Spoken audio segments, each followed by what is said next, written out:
कीमा कीमा आलू पानी वाला शोरवे वाला, काली दाल शोरवे वाली यानी कि पतली बिल्कुल, और दूसरी चीज़ ये है कि क्या कहते हैं वाइट राइस नॉर्मल जैसे पानी में पके हुए उबले हुए चावल, दैट्स इट।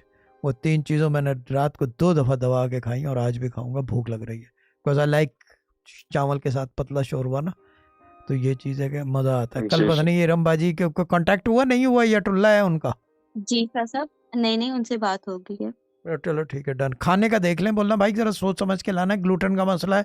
और बाकी कोई तोहफे तो वाइफ के चक्कर में फूल तो बिल्कुल मत लाना, मुझे वैसे ही एलर्जी है फूलों से, मैं सूंघता हूँ तो अरे यार जब भी तो मैं बोलूँ मेरी नाक क्यों बह रही है 3 दिन से, ये लोग फूल ला रहे हैं, that's why. Okay now I know. ठीक है भाई, बड़ी मेहरबानी होगी, नो फ्लावर्स फॉर मी, ठीक है ना।